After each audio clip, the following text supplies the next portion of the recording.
remercie à Jean-Xavier, à Dominique Fiard et à la DPI 79 de cette invitation et de l'occasion de montrer que la Grande Aquitaine communique, et c'est un moment important.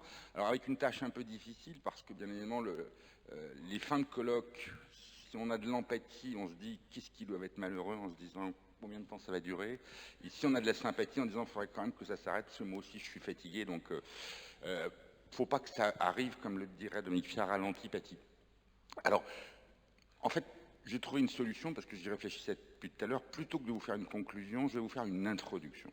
Et vous verrez que si vous changez le contexte, on change la consigne, et vous verrez comment le ressenti, l'expérience va changer. Et en fait, je vais dire beaucoup de choses qui sont communes avec Jean-Xavier. Je vais simplement pointer, on va faire un petit focusing. Ne vous inquiétez pas, il y a des diapos qui vont passer très vite, mais je vais juste faire un petit focusing en posant la question aujourd'hui. Alors, je suis parti de l'autisme, mais juste pour vous dire qu'à Bordeaux, on a un CERA, comme il existe à Poitiers, alors, avec donc des antennes régionales et puis une activité de recherche au sein du CNRS donc, et de l'INSIA. Et puis, on a aussi la chance d'avoir pu développer depuis 5 ans maintenant un centre référence sur les problèmes d'attention et de TDAH. Donc, on travaille beaucoup sur ces deux pathologies, on accueille beaucoup de patients. Et on a une autre chance, mais ça c'est lié aussi à ma malchance d'avoir pris du temps, parce que ça fait 20 ans que je suis à Bordeaux, donc j'ai vieilli, et que mes patients sont devenus adultes, c'est-à-dire m'être rendu compte que ces pathologies-là, elles duraient toute la vie, et que l'enjeu de la perspective développementale, c'est quelque chose qui s'inscrit dès le départ, mais qui dure toute la vie, et donc on a pu développer un centre référence pour le TDAH chez l'enfant, mais aussi chez l'adulte, comme on a au sein du CRA une équipe pour l'enfant, mais aussi pour l'adulte.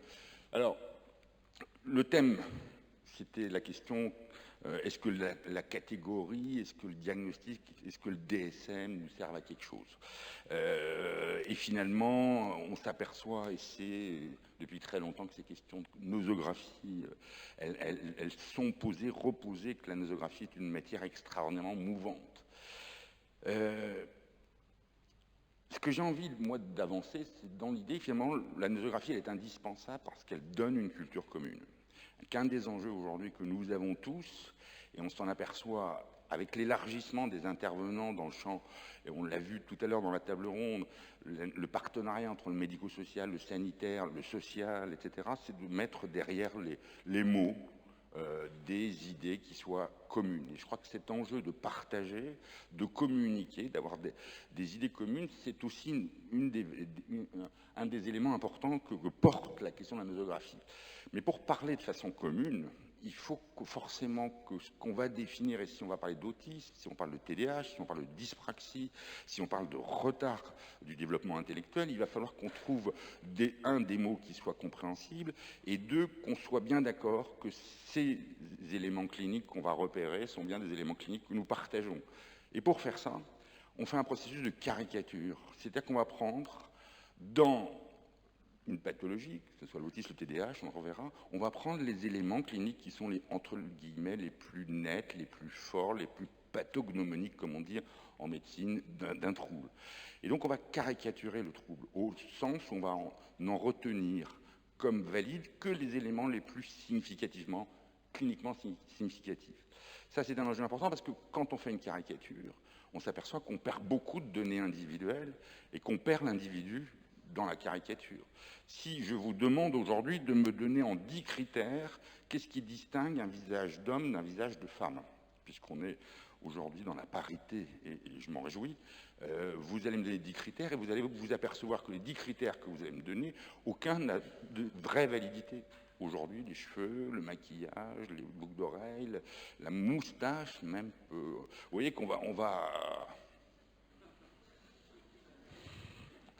pas. Alors certains ont plus de validité que d'autres, d'accord. Il y en a qui ont plus de validité que d'autres, mais vous allez vous rendre compte dans tous les cas à quel point donner 10 critères pour définir le genre d'un visage est extrêmement difficile. On le voit d'ailleurs quand on fait de la reconnaissance de visage. D'où cet enjeu-là. Or, quand on prend en charge aujourd'hui, il y a un maître mot qui me semble indispensable, quand on prend en charge un enfant, un adolescent ou un adulte, le maître mot, c'est un projet individualisé. Ce projet individualisé, ça veut dire qu'il va prendre en compte, et ça a été très bien dit, Isabelle Amadou en a parlé dans la médiation cognitive, sur des évaluations qui donnent des profils individuels. Et on va adapter nos stratégies d'intervention aux profils individuels. D'où l'enjeu que la question du diagnostic ne peut pas être isolée de la notion d'un bilan fonctionnel qui va essayer de déterminer, alors, est-ce qu'on fait du dimensionnel, du physiologique? Là, les enjeux sont un peu différents, mais un des enjeux, en tout cas sûrement, c'est qu'on a besoin de regarder, quand on suit nos patients, regarder qu'est-ce qui reste.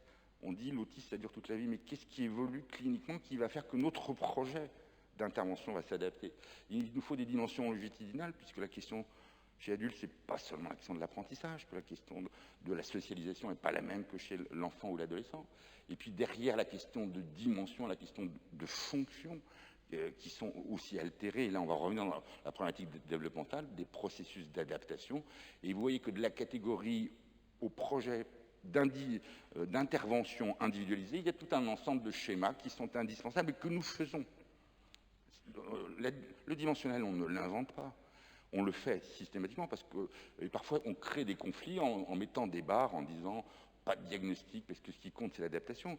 Mais l'adaptation, si on n'a pas ensemble, si on ne part pas ensemble d'une représentation au moins identifiable et validée scientifiquement commune, eh ben, on va forcément se tromper dans le schéma. Donc l'approche catégorielle est indispensable, parce qu'elle établit et que nous avons besoin en psychiatrie de l'enfant et de l'adolescent et de l'adulte, nous avons besoin de définir des entités qui soient certes évolutives dans le temps, mais nous avons besoin de ces entités. Mais le traitement, il est basé, il doit prendre en compte la dimension fonctionnelle, dimensionnelle, adaptative, qui va rendre compte de l'individu au sein de la catégorie. À ce titre-là, c'est vrai que parfois, la catégorie, elle écrase un peu l'individu. Hein. Le danger, c'est de perdre la catégorie, l'individu dans la catégorie, d'où cet enjeu d'avoir à côté de ce bilan diagnostique un bilan fonctionnel. Alors, quelques mots pour les troubles du spectre de l'autisme. Après, ça va s'accélérer. Vous allez voir l'effet stroboscopique, ça va s'accélérer parce qu'il y a 2-3 diapos, je sais qu'Alain Berthoz doit partir tôt, j'en ai rajouté pour lui. Partez pas tout de suite. Donc, les troubles du spectre de l'autisme, tout le monde connaît, on sait. Un des enjeux importants de la définition, ça a été l'introduction de ce trouble du neurodéveloppement. Je crois que Jean-Xavier l'a parfaitement introduit hier. Et donc, et puis, je ciblerai moins sur la question des liens entre autisme et TDAH, et puis pour vous montrer qu'on peut passer de la catégorie au fonctionnel, et que ça a peut-être des ouvertures en termes d'intervention thérapeutique, mais je pense que ça a aussi des intérêts en termes de recherche, qu'aujourd'hui, la recherche sur les diagnostics, la génétique de l'autisme, ça n'a pas de sens. La génétique du TDAH, ça n'a pas de sens.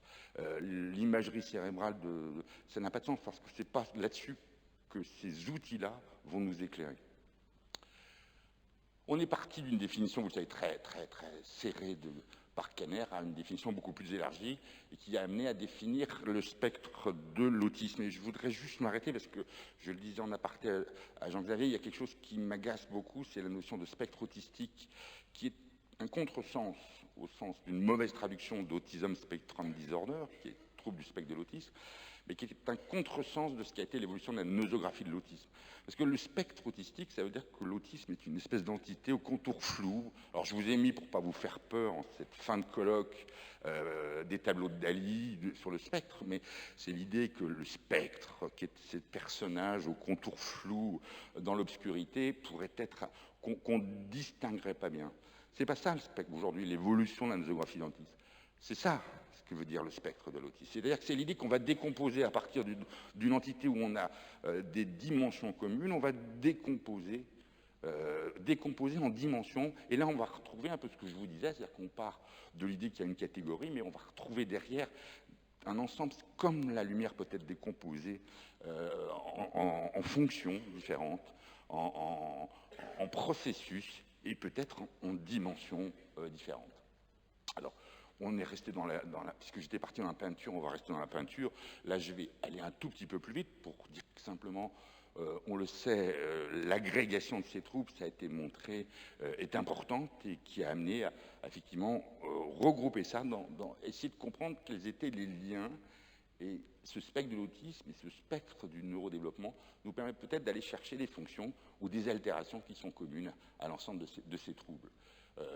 Je passe sur cette diapositive-là pour reprendre l'idée que, et c'est une idée qu'avait développée dans un article que je trouve extrêmement intéressant, Michael Rother et Anita Tapar, qui a publié dans le Lancet en 2015, l'idée qu'il y a les troubles sont différents. Personne ne dira que le TDAH, la dyspraxie, c'est de l'autisme.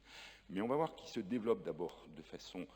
ils sont souvent associés et qui partagent des choses, et que ce partage, on parle beaucoup d'intervention là, entre nous, de modalités d'intervention, ils partagent aussi des interventions communes. Ils partagent aussi que l'idée que dans ces troubles-là, on a ensemble l'idée de favoriser l'adaptation, pas seulement de réparer une lésion, qu'on va favoriser l'adaptation, favoriser l'intégration, favoriser l'inclusion scolaire, professionnelle. Ils ont aussi en commun, et ça je crois que c'est assez clairement démontré, et même si la question de la causalité restera aujourd'hui, qu'il faut encore l'aborder, c'est que le cerveau se développe mal, ou en tout cas que se connecte mal, c'est pas les mêmes réseaux, mais qu'il y a une altération et qu'elle est précoce, et que tous ces troubles ont en commun qu'ils vont mettre en place des processus d'adaptation. Et ça fait de la différence, parce que ceux qui vont s'adapter, en fonction de la façon dont ils vont s'adapter, c'est l'environnement qui va aussi, l'apprentissage, qui va déterminer les conditions de l'adaptation et peut-être de la compensation. Et il y a, vous le savez, quelque chose qu'on utilise très peu, je ne sais pas en tout cas pour vous, ici en Deux-Sèvres, je ne sais pas pour vous, mais en tout cas, je sais que nous, on l'utilise peu, c'est la classification internationale du handicap et du fonctionnement, la CIF, qui vient compléter de façon bien plus clinique et bien plus adaptative et fonctionnelle les classifications nosographiques. Et puis que la question, bien sûr, des traitements pose la question des interventions directes et des interventions sur l'adaptation.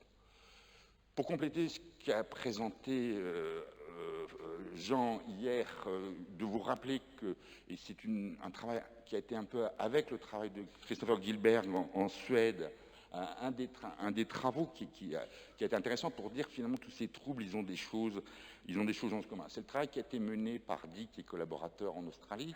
Et dans ce travail, ils ont pris des enfants, vous voyez, des enfants développés normalement, ils ont pris des autistes, des enfants qui avaient un retard, des enfants qui avaient un trouble du langage, des enfants qui avaient des troubles de la coordination, des enfants qui avaient un TDAH, et ils ont pris les principaux indicateurs du développement. Ils ont regardé, c'est-à-dire le développement cognitif, le développement du langage, le développement moteur, le développement de l'attention, le développement de la communication sociale et le développement des fonctions exécutives. Donc ils ont regardé des indicateurs de développement, du développement psycho-cognitif de l'enfant, et ils ont regardé si finalement ces indicateurs-là, qui étaient essentiels au fonctionnement adaptatif d'un enfant, si les profils différaient d'un enfant à l'autre. Ils ont fait une analyse qui est une analyse discriminante, et dans cette analyse discriminante, ils montrent deux choses. Un, quand on essaye de positionner sur ces indicateurs, quand on essaye de positionner les troubles sur ces indicateurs, on n'arrive pas véritablement à les différencier. Vous voyez que chaque enfant est représenté par un rond de couleurs différentes, chaque groupe d'enfants, et on voit qu'effectivement, quand on regarde par exemple le positionnement des enfants qui ont un autisme en vert, on voit qu'il y a une très grande diversité et que les indicateurs de développement ne permettent pas de classer en fonction des troubles et des maladies. Donc il y a véritablement une espèce de partage, de profils différentiels qui montre bien qu'il y a un overlap, une très grande, et je sais que Jean-Xavier s'intéresse beaucoup à la diversité, mais on voit que sur chacune des fonctions, on a une très grande diversité. Alors, vous avez les contrôles qu'on retrouve un petit peu plus nets, mais ce qui caractérise ces troubles du neurodéveloppement, c'est qu'il y a une très grande variabilité sur des indicateurs développementaux importants. Ça, je vais passer, puisqu'on vous en a parlé, c'est l'étude de Christopher Gilbert, et dans cette étude de Christopher Gilbert, l'intérêt était multiple, parce qu'il fait du longitudinal, elle est toujours en cours d'ailleurs. Elle est aussi intéressante parce qu'elle montre ce que nous savons, nous, en clinique chez l'enfant, c'est qu'en fonction du premier professionnel que rencontre un enfant, la trajectoire, le type d'intervention, le type d'institution sollicitée est extraordinairement différente. Et ça, c'est un point important parce que c'est vrai qu'on se dit qu'un enfant, et on le sait dans le domaine de l'autisme, On le sait dans le domaine du TDAH. S'il rencontre d'abord le médecin généraliste, il va avoir une trajectoire qui n'aura rien à voir avec le fait s'il rencontre, par exemple, un psychiatre ou pas. On peut avoir une trajectoire éducative, des interventions de type stratégie éducative, stratégie d'aménagement ou des stratégies plus psychologiques pour le même type d'enfant, et ça c'est encore notre réalité en France, de pouvoir, sinon uniformiser, en tout cas harmoniser nos stratégies d'intervention, non pas en fonction de nos croyances, mais en fonction de l'enfant que nous avons en face de nous, ou de la personne que nous avons en face de nous. Et on n'est pas encore à ce titre-là. Ça, c'est le papier dont je vous ai parlé, je ne vais pas l'aller longtemps. Il est extrêmement intéressant à lire, parce que Michael Reuter est un grand psychiatre, bien sûr, européen, londonien, et qu'il a été pendant très longtemps on va dire un des champs de l'approche développementale. Et il dit finalement qu'il faut pas confondre, il ne s'agit pas de confondre les troubles, il s'agit de regarder ce qu'il y a en commun et de regarder comment on peut, à partir de ces troubles, avoir une représentation commune des modalités d'intervention et pas des types d'intervention. Un petit mot du TDAH, qui est encore une fois le point sur lequel je centrerai avec l'autisme, pour vous dire qu'aujourd'hui, il a aussi évolué dans le cas des classifications. Je ne reviens pas sur les débats, juste pour vous dire qu'il associe de grandes dimensions, qui sont les dimensions du déficit du contrôle moteur, du contrôle comportemental, et un autre grand domaine qui est ce qu'on appelle le trouble d'attention, qui est un déficit du contrôle mental. Et Alain Berthaud parlait de l'inhibition comme processus. Le TDAH, c'est un déficit de l'inhibition, c'est un déficit développemental de l'inhibition. Et ça, c'est un des points importants. Alors, on en connaît maintenant assez bien les caractéristiques, je ne vais pas m'adapter dessus, puis si vous ne savez pas, vous demandez aux parents, parce qu'eux, ils savent. Les familles, en général, pourront vous faire une description très claire de ce qui est le problème du TDAH en famille. Et puis, si les parents ne savent pas, il y a d'autres gens qui savent, c'est les enseignants. Parce qu'en général, le problème du TDAH, c'est qu'on l'identifie, qu'on le repère souvent au moment du début des apprentissages. Et c'est souvent entre 7 et 8 ans qu'on identifie ce trouble et que 80% des demandes viennent de l'éducation nationale. Et puis, si vous ne savez pas, s'ils ne savent pas encore, vous demandez aux rééducateurs, parce que bien souvent, c'est des rééducateurs qui sont saisis d'abord et qui vous disent à quel point ces enfants sont extrêmement difficiles à pouvoir piloter dans le cadre de stratégies de rééducation. Aujourd'hui, le TDAH, et c'est un point important, qui était avant considéré comme un trouble du comportement, est passé dans le champ des troubles du neurodéveloppement. Alors personnellement, je m'en réjouis parce que ça correspond à la clinique qu'on voit. Les enfants, ils ne sont pas TDAH à 7 ans, mais ils ont des problématiques d'inhibition qu'on voit émerger beaucoup plus tôt que ça, sauf qu'ils ne sont pas identifiés avant. Mais souvent, les mamans disent « il bougeait déjà dans mon ventre », ce sentiment d'un problème de contrôle moteur très précoce pour ce qui est de la motricité. Et ils sont donc, depuis le DSM-5, ils ont inclus le champ du neurodéveloppement, et puis surtout, on a pu se rendre compte qu'ils partageaient en commun avec les autres troubles du neurodéveloppement un certain nombre de questions. Ça, c'est un modèle qui a été développé, parce que pendant très longtemps, on s'est intéressé beaucoup à la composante motrice, on s'est aussi intéressé beaucoup à la composante intentionnelle. Il y a aujourd'hui, c'est un des points sur lesquels nous, on est très intéressés, ce que j'évoquais dans la question que je posais ce matin à Alain Berthaud, de la composante, qui est ce qu'on appelle le défaut de renforcement, le défaut motivationnel. L'enjeu aujourd'hui des structures qui impliquent le fait qu'une activité, elle est aussi soumise à des stratégies de renforcement.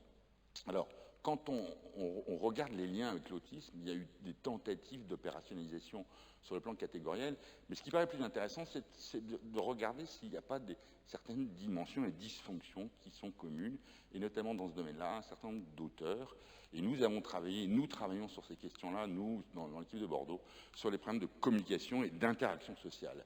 Et pour ça, par exemple, c'est un travail qu'on a publié l'année dernière, qui montre que, par exemple, qu'on prend une échelle d'autisme, tout ce qui est plus classique, qui est la Social Responsiveness Scale, qui est une échelle qui évalue finalement, qui quantifie les symptômes d'autisme.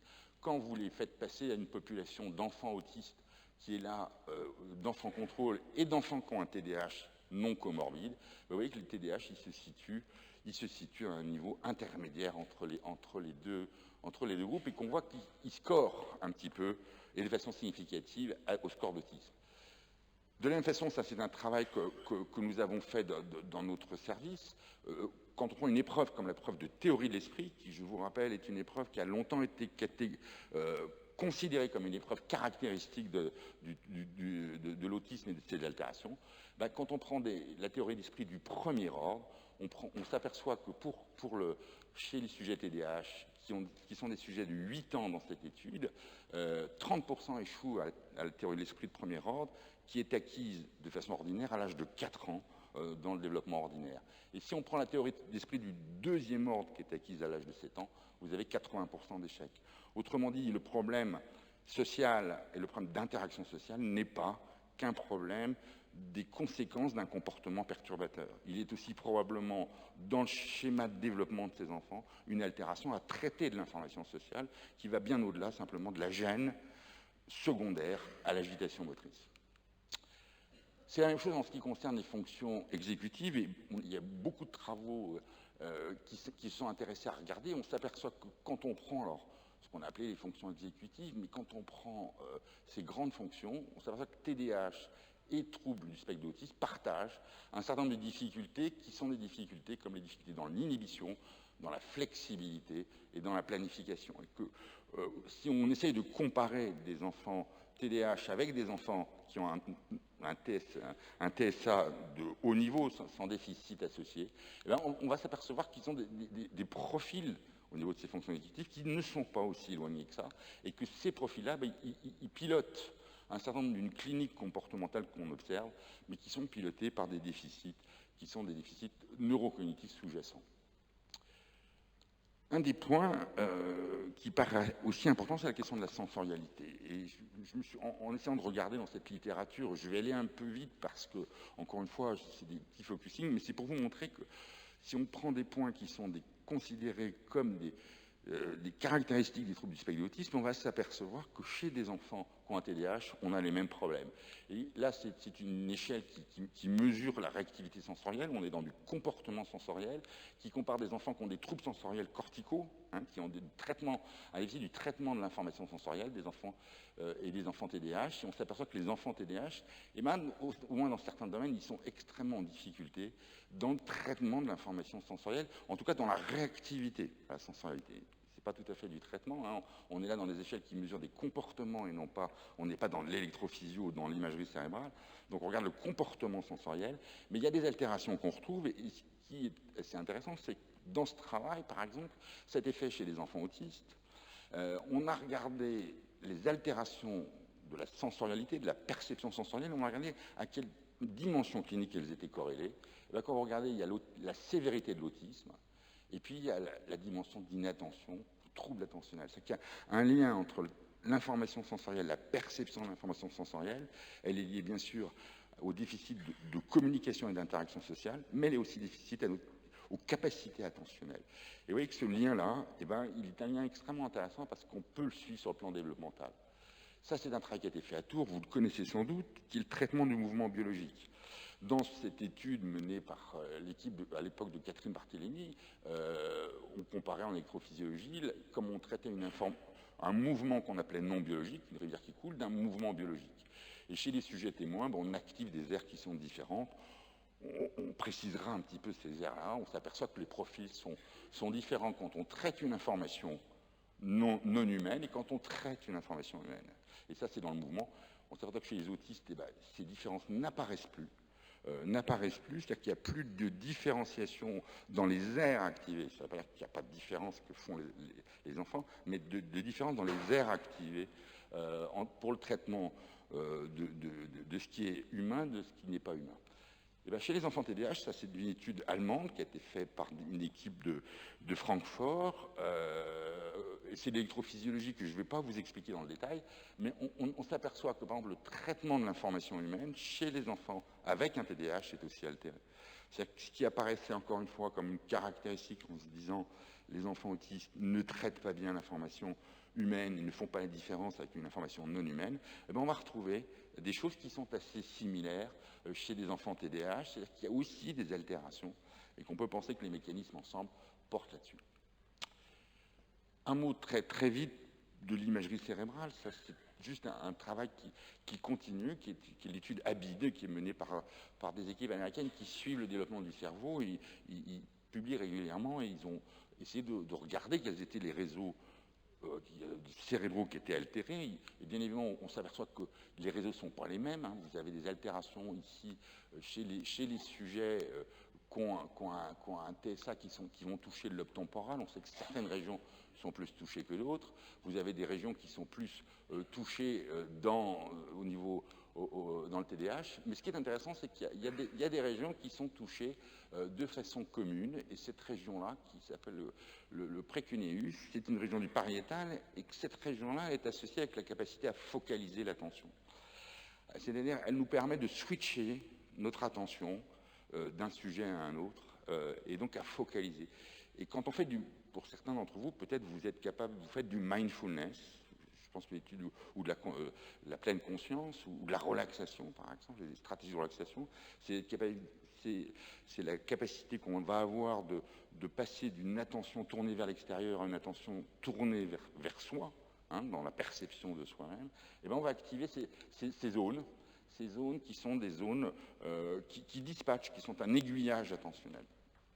Et bien ces zones-là, elles sont touchées de façon similaire dans le TDAH et dans l'autisme, avec comme s'il y avait dans ces deux troubles une façon de répartir, de rediriger, d'affecter, de centrer l'attention. Et quand on regarde la clinique de ces patients, et je pense que Jean, tu seras sûrement d'accord avec moi pour dire que chez les enfants qui ont les troubles de la coordination ou les dyspraxies, on va retrouver ces anomalies de l'altération. Et pour vous qui êtes des rééducateurs, quand on leur dit vous allez vous focaliser sur, par exemple, le mouvement quand on fait de la rééducation psychomotrice, on s'aperçoit à quel point c'est extrêmement difficile de leur demander de faire ce travail d'intégration, de déroulement séquentiel de l'orthographe, du langage oral ou d'autres fonctions qu'on rééduque. Et ces fonctions-là, donc cette anomalie, on la retrouve dans les deux éléments. Je vais passer sur les neurones miroirs parce que je vais faire juste un focus sur les problèmes d'émotion. On a parlé un tout petit peu de l'amygdale ce matin, et ça c'est une très jolie étude qui a été faite à Londres. Si je vous montre ça dans l'obscurité, un flingue braqué sur vous, dans votre tête il va se passer ça, c'est-à-dire que vous allez vous mettre en alerte. Il va y avoir une activation amygdalienne. L'amygdale s'alerte. Si je vous dis, vous allez me dire ce que vous allez voir dans la prochaine diapo, autrement dit, je vais vous mettre en jeu des processus de régulation. Et si je vous montre cette diapo en vous disant, décrivez-moi ce que vous voyez que la consigne a à peine changé. Dans un cas, je ne vous dis rien, dans l'autre, je vous dis, dites-moi ce qui va se passer.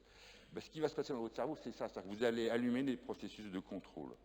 Et ces processus de contrôle, ils sont intéressants parce que l'amygdale ne s'allume pas.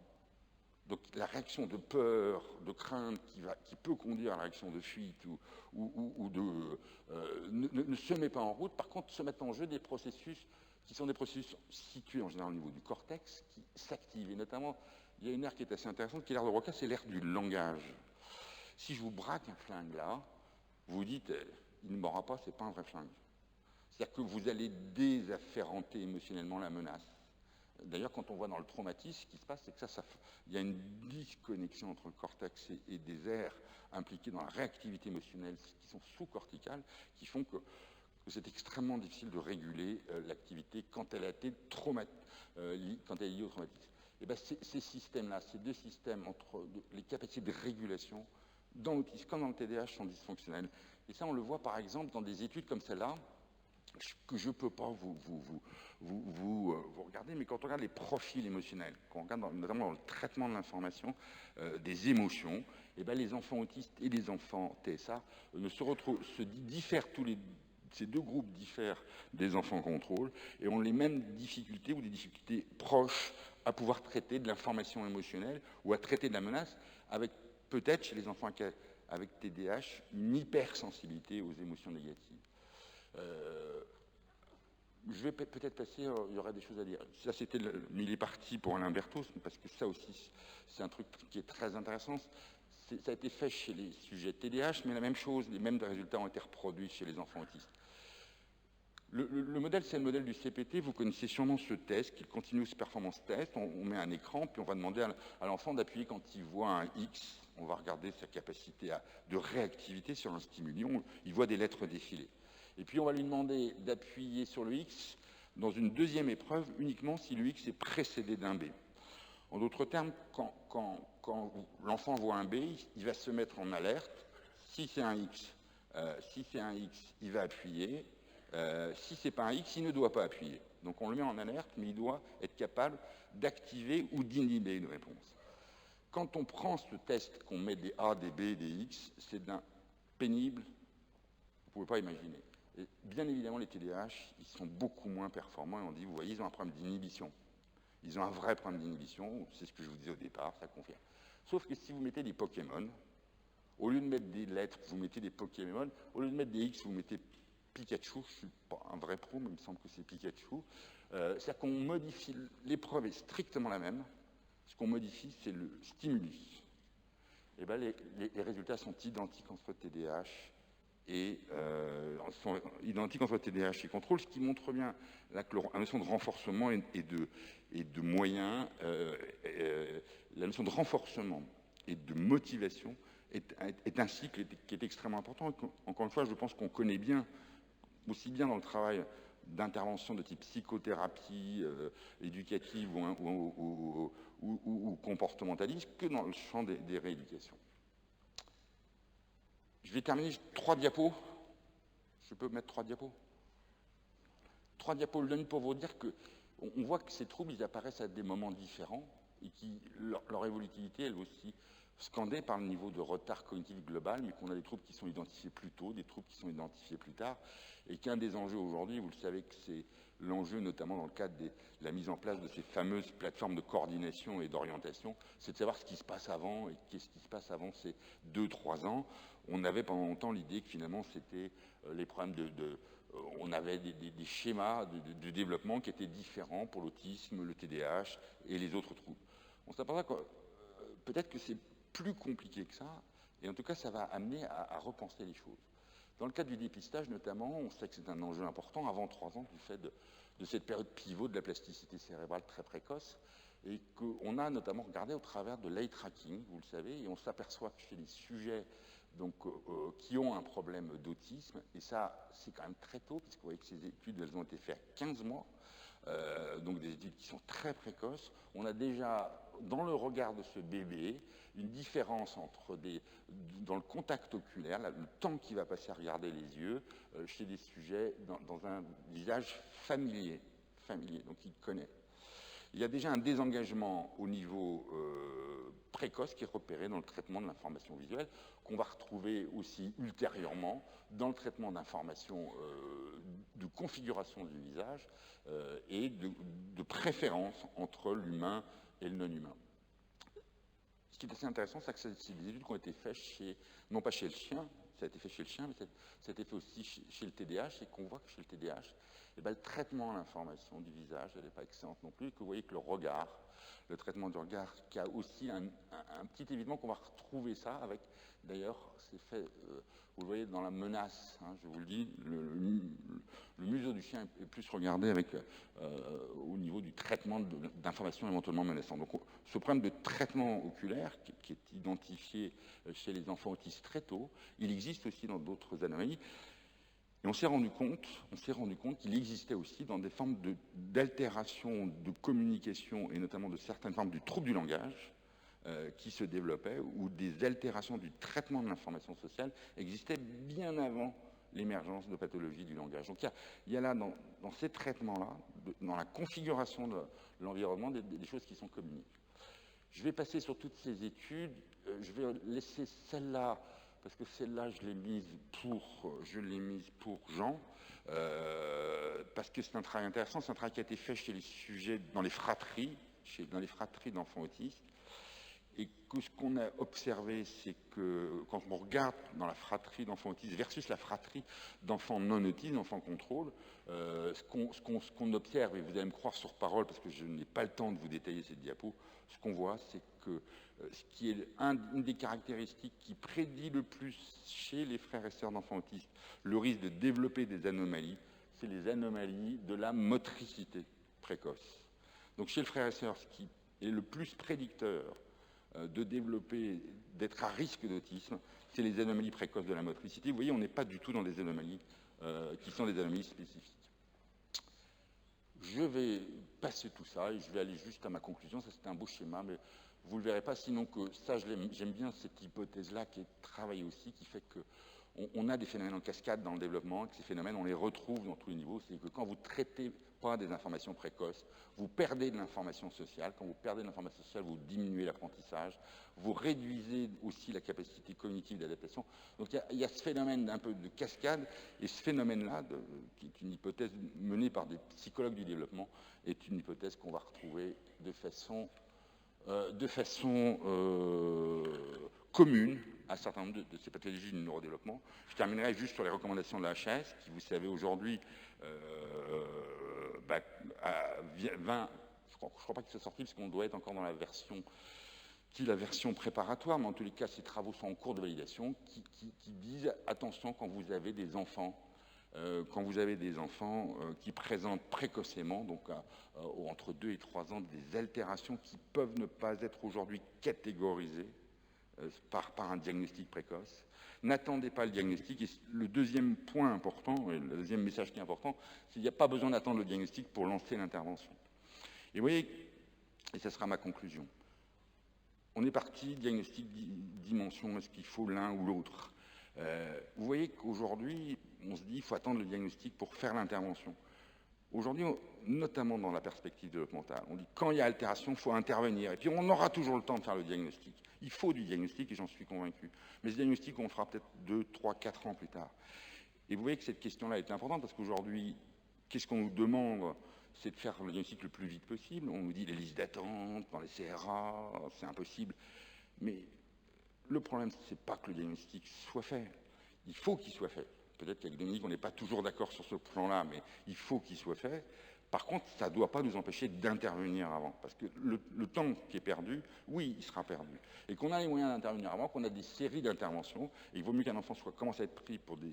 Et vous savez qu'il y a des schémas, le Denver ou les modèles de type PACT, qui sont utilisés dans l'intervention précoce. On appelle de stimulation relationnelle et cognitive qui s'adapte à toutes les formes de troubles du neurodéveloppement. Il vaut mieux enclencher des processus comme ça que d'attendre une liste d'attente en disant j'attends 3-4 ans mon diagnostic.